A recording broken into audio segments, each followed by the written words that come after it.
So I wrote down my thoughts, and this is what I thought of the movie Black Sunday. So, of course, like I said before, I watched Black Sunday for free on YouTube. First time ever, January 11th, 2026. I had heard of the movie in the past from other people, but it wasn't until it randomly popped up on my YouTube recommended that I decided to watch it. I was drawn in from the get go. The beginning of the movie starting out dark and scary with men in the hoods, or the men in hoods, getting the fire stoked and the iron ready for branding. I imagine that this was probably really creepy for people at the time when the movie was initially released in the early 60s. So, for reference, Black Sunday, also known as The Mask of Satan, La Maschera del Demonio, is an Italian horror film that was released on August 11th, 1960. The film wasn't released in America until 1961, and because of censorship, it was banned in the UK until July of 1968 and released under the name Revenge of the Vampire. Hence, like this little necklace I have here on top of my head. So, anyway, the movie is inspired by the story V by Russian author Nikolai Gogol.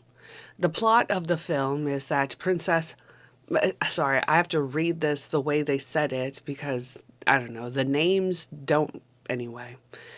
The plot of the film is that Princess Asa Vaida is supposed to be burned at the stake in the 1630s for being a satanic vampiric witch and for committing too many evil deeds to satisfy her monstrous love for the serf of the devil, Igor Yavutich.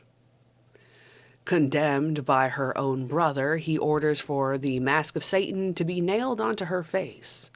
This is done by a big, scary executioner, of course, but not before Asa cursed her brother's bloodline. The mask is then hammered onto her face in what is surely a very gruesome and unseen show of violence, likely not seen in movies before. At least that's what I assume. The opening credits reveal that this was a Galatea film, and it made me curious if this was ever seen by Anton LaVey. I'm sure that he saw it, though. But I wondered if he named his daughter Xena Galatea as a partial nod to this film company, among other things. From what I've read, Anton was a rather avid horror / creepy movie / creepy story fan. The beginning of the film reminds me of Dracula by Bram Stoker, though when I looked up the original story, actually V predates Dracula by about 60 years. V was written about the 1830s, or 1860s, and then Dracula, or whatever. Either way, V came out before Dracula, which was actually surprising to me. So, even though Princess Asa was to be burned at the stake, she is saved from the rain that pours down. Or, quote unquote, saved, right? Still dead, though, her body is buried in the family crypt where the movie moves forward 2 centuries. In the 1800s, we see a carriage with 2 doctors traveling the area of Moldavia where one of the wheels break off. The driver starts to fix it, and then the 2 doctors, Andrei Gorobek and Kroma Karuvayan, come across an ancient crypt. Andrei is supposed to be the younger, handsome doctor, with Kruvayan as the older, experienced one. The 2 investigate the burial tomb of Asa, creeped out but curious. In the crypt, you really start to see the beautiful filmography that comes out, which the movie has to offer. The scenes in the crypt show beautiful angles of black and white, with the lighting perfectly accentuating the characters' expressions and features. I loved the simplicity of how it really helped emphasize what we as the audience were supposed to look at. The crypt was quite open and bare, not as cluttered, not a cluttered set, but the surrounding effects of cobwebs, stone ruins, and trinkets so easily conjured the creepy Halloween type of vibe that the movie was going for. Though the budget of the movie was never revealed, from what I understand, I think it might have been on the lower budget side, and I don't mean that in a mean way. It just seems that some of the cheaper effects used, there were cheaper effects used, granted in clever, though sometimes silly ways. But one of the examples of the cheap, silly effects was this bat that Dr. Crouvaillon fights at the beginning of the film. While in the crypt, him and Andre look at Asa's tomb. I have to prevent myself from saying Asa, but they pronounce her name as Asa. Anyway, so while looking at Asa's tomb, they see a window that displays the mask of Satan over her face. The cross on her tomb was positioned in front of the window so that it would keep her in place if she ever awoke. The beginning of the cross that scares demon trope, as you'll see in other movies. Dr. Andre leaves to hang out with the scared coachman, and so Dr. Crouvaillon stays alone in the crypt when the bat appears. The film shot right before this shows a human skull and bones, and I just wondered if, those were real remains or not. It wouldn't obviously be the only time that real human remains would be used in a movie, if this were the case. I'm unsure if the crypt was part of the studios at Scalera Films or possibly shot at Castle Massimo where other parts of the movie were filmed at. So anyway, the bat attacks Dr. Crouvaillon, though we never fully see it, and the audience simply sees a typical bat-shaped shadow, and then you see shots of Dr. Crouvaillon beating into the air. I think that you can see some of the strings to the bat, though I might be mistaking that with some of the cobwebs. So anyway, Dr. Crouvaillon eventually just shoots the bat, and he beats the shit out of it on Asa's crypt, which breaks the cross in the process. This breaks the window, exposing the mask, and Dr. Andre runs back in. They look through the grave, partially robbing it, honestly, of some sort of tablet that is written in ancient Cyrillic. Once again, this was inspired by a Russian folktale, so I suppose this was a small nod towards that. Initially, I thought that the tablet would have had more weight in the movie, but it was nearly useless, honestly. I originally thought that potentially Asa or Yavutic would have chased the main characters to get it back, but it's mostly forgotten about and barely seen.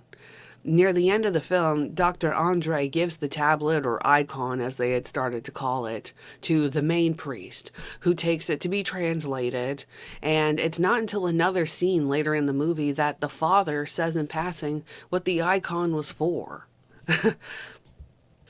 So it happened so fast, though, that I actually easily missed it, and I had to go back to rewatch the movie because I was like, wait, whatever happened to it? What I really missed it, especially because of the strangely dubbed dialogue in the movie. Apparently, though, it said that you had to put a stake through the satanic vampire's eyes in order to kill them. But this isn't really made clear. We just see the priest do this later in the movie, while mentioning the icon as he drives the stake through the evil Dr. Crouvaillon. The actual vampiriness isn't a strong or emphasized theme as you might have originally thought, as I had originally thought. It's not really a vampire movie, truly.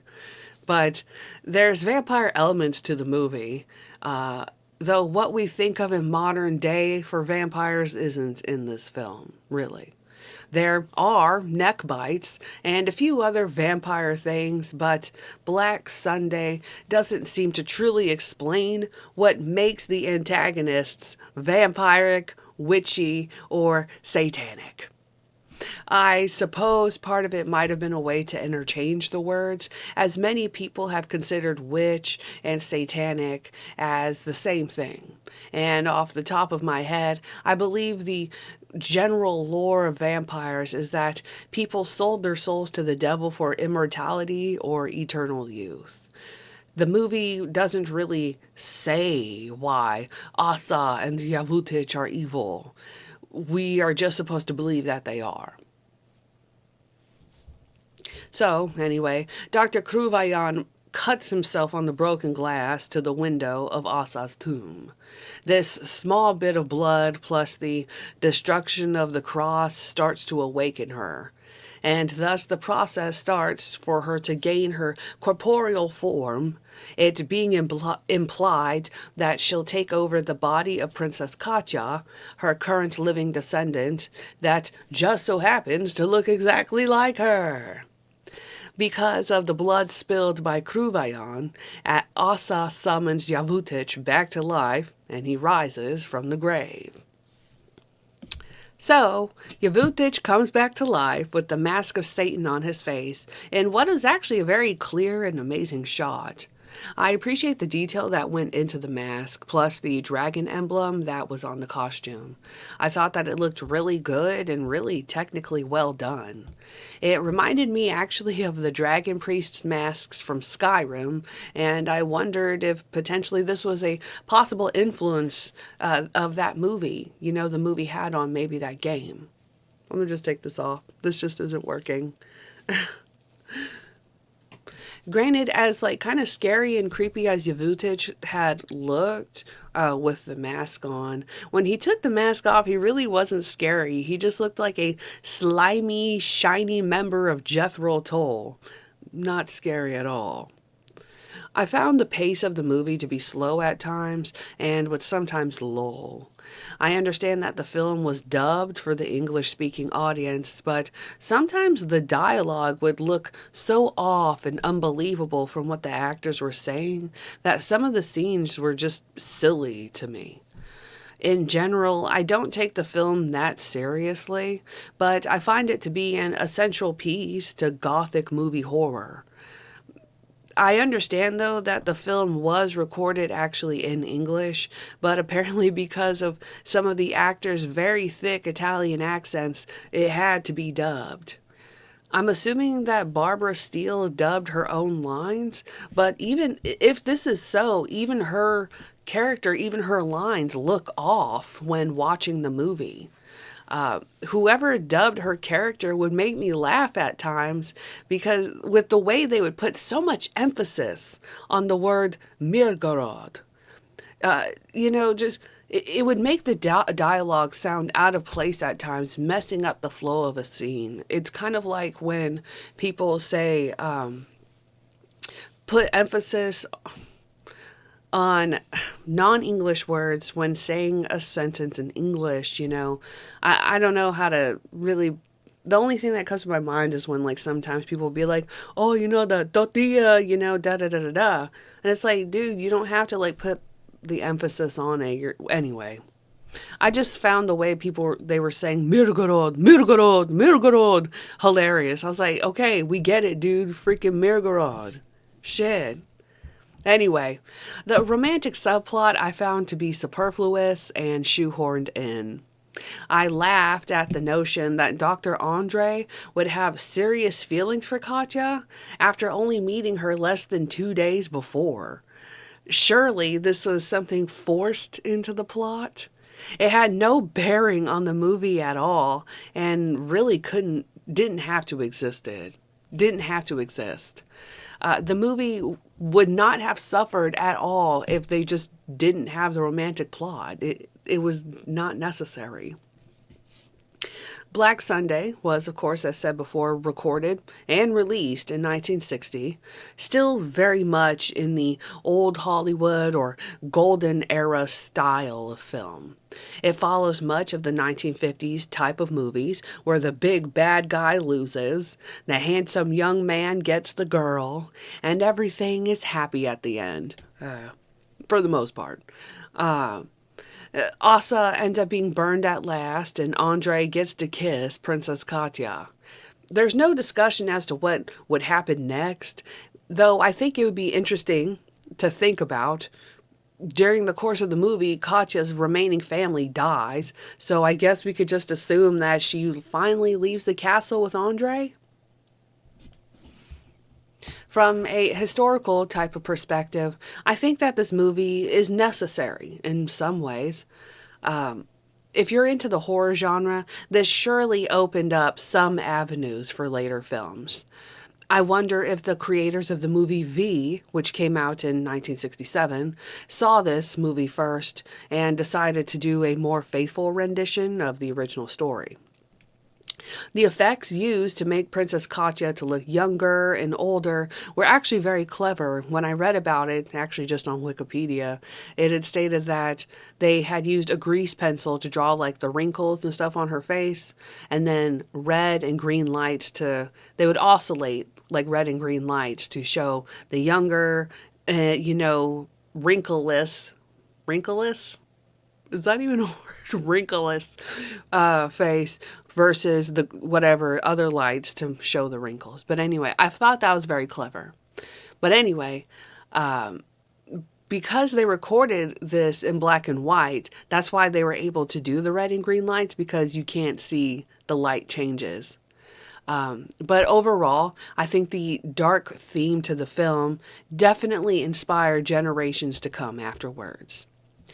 I looked through the newspaper archives to see any reviews or anything, and there really wasn't that much when the movie first came out, at least what's preserved today.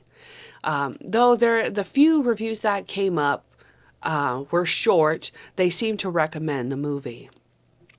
I think that what really got people to watch the movie was actually the art for the majority of the ads seen in the newspapers.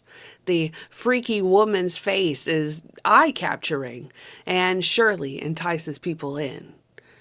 I honestly, though, I can't completely recommend this movie to the general person, but if you're interested in older, creepy films, I think it's worth watching at least once, to kind of get that historical perspective of, okay, this is where this is another continuation of the dark, gothic, Addams Family type of aesthetic, if we're going to put it that way.